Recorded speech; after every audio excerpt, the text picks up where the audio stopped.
نحمده ونصلي على رسوله الكريم أما بعد فأعوذ بالله من الشيطان الرجيم بسم الله الرحمن الرحيم رب اشرح لي صدري ويسر لي أمري واحلل عقدة من لساني يفقهوا قولي ربي زدني علما ربي زدني علما ربي زدني علما اللهم فقهنا فی الدین۔ ہم آج جانیں گے سورۃ الاخلاص کے بارے میں انشاءاللہ۔ یہ ابتدائی مکی سورہ ہے۔ یہ بہت چھوٹی مگر بہت اہم سورہ ہے۔ نماز میں اس کو صرف اس وجہ سے مت پڑھیے کہ یہ چھوٹی سورہ ہے، بلکہ اس کی اہمیت کے سامنے رکھتے ہوئے پڑھیے۔ اس سورہ کا نام اخلاص ہے، یعنی جو کوئی اس کو سمجھ کر پڑھے اور اس پر ایمان لائے تو اس کا عقیدہ خالص ہو جائے گا۔ یہ سورہ ایک تہائی قرآن کے برابر ہے۔ حضرت ابو وردہ رضی اللہ تعالی عنہ بیان کرتے ہیں کہ نبی کریم صلی اللہ علیہ وسلم نے فرمایا، کیا تم میں سے کوئی شخص ایک رات میں قرآن کا ایک تہائی حصہ پڑھنے سے عاجز ہے؟ صحابہ کرام کہنے لگے، قرآن کا ایک تہائی حصہ کس طرح پڑھا جائے؟ تو نبی کریم صلی اللہ علیہ وآلہ وسلم نے فرمایا، قل هو اللہ احد، قرآن کے ایک تہائی حصے کے برابر ہے۔ یہ مسلم شریف میں حدیث ہے 811 نمبر کی۔ ہم کو کس کی عبادت کرنی چاہیے یا معبود کون ہو سکتا ہے؟ اس سورہ میں اس کا بہترین جواب ہے۔ سورہ فلق، سورہ ناس اور اخلاص کو ہر فرض نماز کے بعد ایک بار اور فجر اور مغرب کے بعد 3 بار پڑھنا سنت ہے۔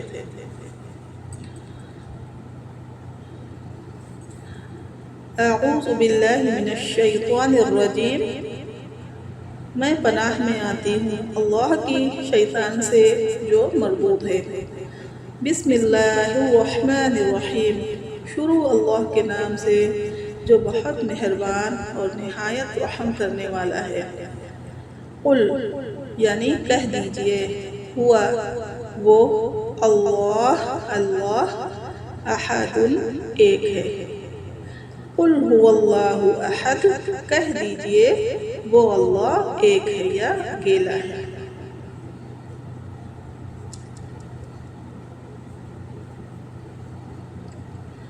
قال میننگ ہوتی ہے اس نے کہا، اور قالو ہوتا ہے انہوں نے کہا، اور یہاں پر آیا ہے قل یعنی کہ کہہ دیجئے۔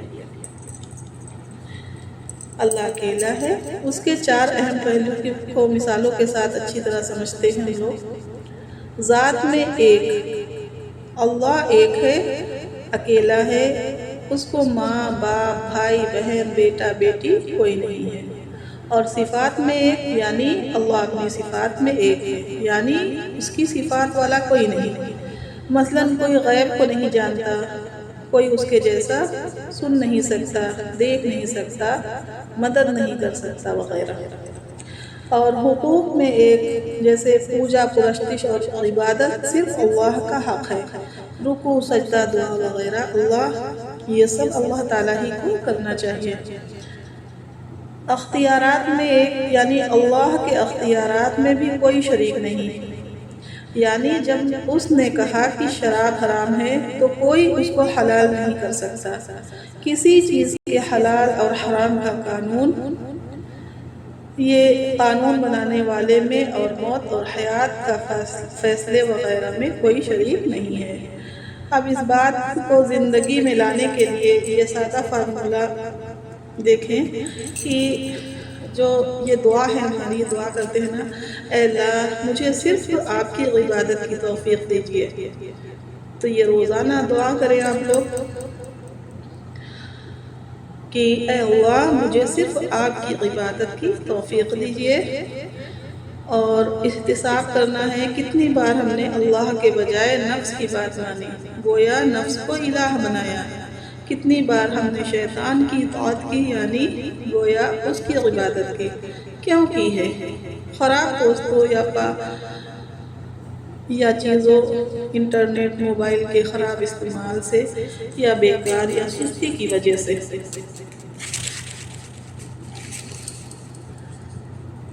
تو ہمیں یہ پلان بنانا ہے کہ خراب چیزوں، عادتوں اور دوستوں کو زندگی سے نکالنے کا اور صحیح استعمال کا طریقہ ہم لوگ انشاءاللہ اپنی زندگی میں لاگو کریں گے۔ قل یعنی تبلیغ ہو رہی ہے یہاں پہ، قل ہمیں بھی تبلیغ کرنا ہے، حکمت سے، بہترین انداز سے کرنا ہے، جیسا کہ اللہ کے رسول صلی اللہ علیہ وسلم نے کیا۔ توحید کے پیغام کو پھیلانے کے لیے اس سورت کو خاص طور پر لوگوں کو پڑھ کر سنائیے۔ آپ لوگ بھی سیکھ رہی ہیں تو آپ لوگوں سے میں اس لیے کہہ رہی ہوں کہ سنائیے گا انشاءاللہ۔ معنی سمجھائیے، جیسے اللہ الصمد، ہم آگے دیکھتے ہیں۔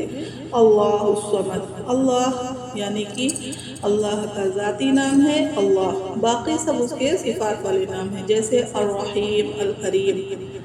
اور پھر صمد، الصمد یعنی بے نیاز ہے، الصمد بے نیاز، سب اس کے محتاج ہیں اور وہ کسی کا محتاج نہیں ہے۔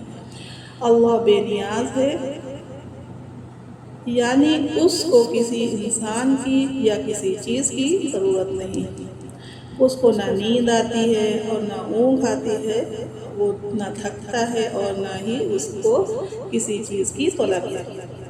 اللہ ہی کروڑوں انسانوں کو اور بے شمار مخلوقات کی ضرورتیں جتنی بھی ہوتی ہیں ان کو پورا کر رہا ہے۔ اس طرح اللہ کی عظمت کو ذہن میں رکھتے ہوئے اس آیت کو پڑھیے۔ یہ دعا بھی کر سکتے ہیں کہ اے اللہ، آج تک تو ہی میری ضرورتوں کو پورا کرتا رہا ہے، آگے بھی تو اپنی رحمت سے میری ساری ضرورتوں کو پورا کر دیجیے گا۔ اللہ، اے اللہ، مجھ کو صرف اور اپنا محتاج بنا کر رکھنا اور کسی کا محتاج نہ بنانا۔ آگے دیکھتے ہیں ہم لوگ، لم یلد، لم یلد یعنی نہ اس نے کسی کو جنا ہے، ولم یولد اور نہ وہ جنا گیا ہے۔ لم یلد، یلد اور یولد کے مادے سے نکلنے والے الفاظ جیسے والد، والدہ، والدین، اولاد، ولادت، اور یلد اس نے جنا، یولد وہ جنا گیا۔ اس آیت کا مطلب یہ ہے کہ اللہ تعالی ہمیشہ سے ہے اور ہمیشہ رہے گا۔ اپنے تصور میں ہزاروں، لاکھوں، کروڑوں، اربوں، کھربوں سال پیچھے جائیں، اللہ جب بھی موجود تھا اور اس سے پہلے بھی، اسی طرح آگے کے دور سوچتے ہوئے چلے جائیں، اللہ اس وقت بھی رہے گا اور اس کے بعد بھی ہمیشہ ہمیشہ کے لیے۔ اللہ نے انسانوں کو بچے کیوں دیے ہیں؟ جب انسان تھک جاتا ہے تو بچے اس کا دل بہلاتے ہیں، بوڑھا ہو جاتا ہے تو بچے اس کا سہارا ہوتے ہیں، مر جاتا ہے تو بچہ اس کا نام لے کر بچے اس کا نام اور کام جاری رکھتے ہیں۔ اللہ تعالیٰ ان ساری کمزوریوں سے پاک ہے، وہ تھکتا نہیں اور نہ بور ہوتا ہے اور نہ بوڑھا ہوتا ہے، وہ ہمیشہ سے ہے، اس کے لیے اس کا نہ کوئی باپ ہے اور نہ ماں ہے، وہ ہمیشہ رہے گا، اس لیے کہ اس کو اولاد کی اور کسی بھی چیز کی کوئی ضرورت نہیں ہے۔ اس آیت کو پڑھتے ہوئے اس پیغام کو ہمیں دوسروں تک بہترین انداز میں محبت اور حکمت کے ساتھ پہنچانے کی ذمہ داری کو محسوس کرنا ہے۔ جیسے بہت سے عیسائی ہیں جو وہ بولتے ہیں نا کہ عیسیٰ علیہ السلام اللہ کے بیٹے ہیں، نعوذ باللہ توبہ۔ تو یہاں پر اللہ تعالیٰ کیا کہہ رہے ہیں کہ نہ وہ کسی کی اولاد ہے، یعنی نہ وہ جنا گیا ہے اور نہ اس نے کسی کو جنا ہے، نہ اس نے کسی کو جنا ہے اور نہ وہ جنا گیا ہے، یعنی نہ اس کی کوئی اولاد ہے اور نہ وہ کسی کے اولاد ہے۔ تو یہ جو غلط عقیدہ رکھتے ہیں کہ عیسیٰ علیہ السلام اللہ کے بیٹے ہیں، تو ان تک یہ پہنچانے کی انشاءاللہ ہم لوگ کوشش کریں گے۔ آگے دیکھتے ہیں، وَلَمْ يَكُنْ لَهُ كُفُوًا أَحَدٌ، اور نہیں ہے اس کا کوئی ہمسر۔ وَلَمْ يَكُنْ لَهُ، وا مانے ہوتا ہے اور لم مانے یہاں پہ نہیں لیں گے اور یکن نہیں ہے، لہو یعنی اس کا، کفوًا یعنی ہمسر، احد یعنی کہ کوئی نہیں، اور نہیں ہے اس کا کوئی ہمسر یعنی برابری کرنے والا۔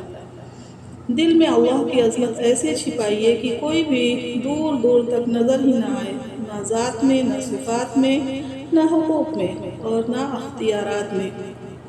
اربوں خربوں کلومیٹرز کی وسیع کائنات کو ذہن میں لائیں۔ اتنی وسیع کائنات کا اللہ کے سوا کوئی خالق نہیں۔ اللہ سے دعا ہے، اے اللہ ہمارے یقین کو پکا کر دے کہ تو ہماری ہر ضرورت کے لیے کافی ہے۔ خاص کر جب میں طاقتور یا بڑے لوگوں کے درمیان ہوتی ہوں تو کیا میں ان سے امید رکھتی ہوں؟ نہیں، انہی کو طاقتور سمجھتی ہوں یا کسی اور سے ڈرتی ہوں۔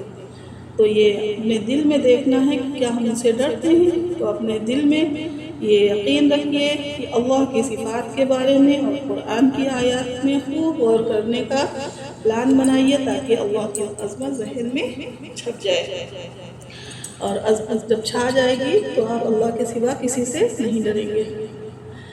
ابھی ہم لوگ دیکھ لیتے ہیں سورۃ الاخلاص کی کچھ فضیلتیں جو بہت ہی زبردست ہیں۔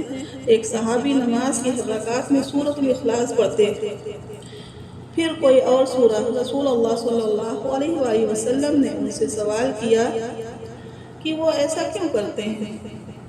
تو انہوں نے کہا کہ مجھے اس سورے سے محبت ہے۔ رسول اللہ صلی اللہ علیہ وسلم نے فرمایا، اس سورے سے تمہاری محبت نے تمہیں جنت میں داخل کر دیا۔ ترمذی اور بخاری میں تعلیقہ ہے، اس میں دونوں میں ہے یہ۔ تو نوٹ کیجئے کہ اللہ کے رسول صلی اللہ علیہ وسلم نے سورہ سے محبت کا ذکر کیا ہے، نہ کہ بار بار پڑھنے کا۔ تو ہم کو اس صورت میں محبت پیدا کرنے کی پوری کوشش کرنی چاہیے۔ اور یہ محبت کس طرح آئے گی؟ میں کچھ مشورے انشاءاللہ بتاتی ہوں آپ کو، جیسے کہ شرک کی اور دوسری گمراہیوں کی گندگی اور پریشان حالی پر غور کیجیے، اور اللہ کا شکر ادا کیجیے کہ اس نے صاف پاک اور سچی بات ہم تک پہنچا دی کہ اس کا کائنات کا مالک کون ہے، کیسا ہے، اور وہ ہم سے کیا چاہتا ہے۔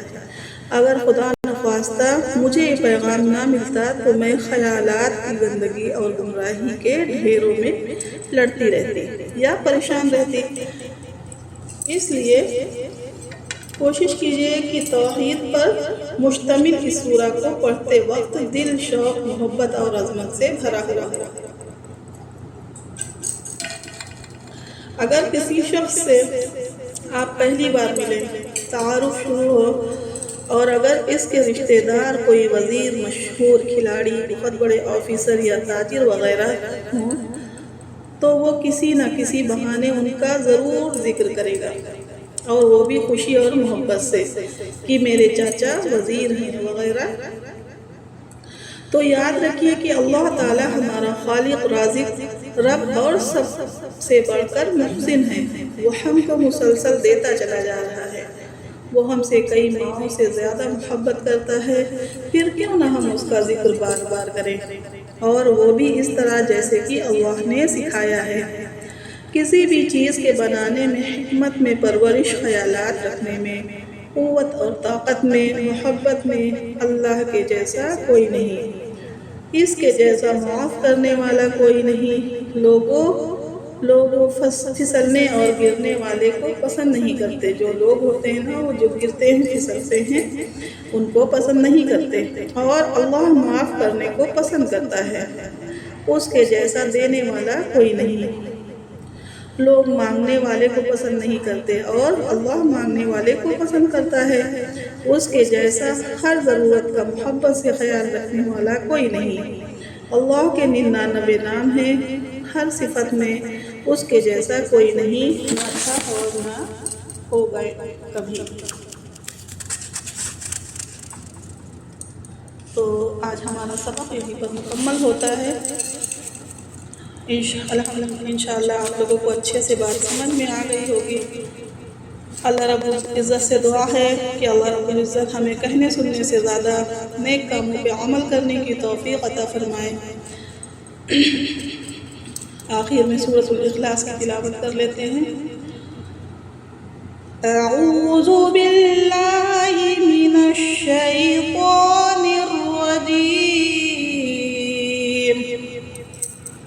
بسم الله الرحمن الرحيم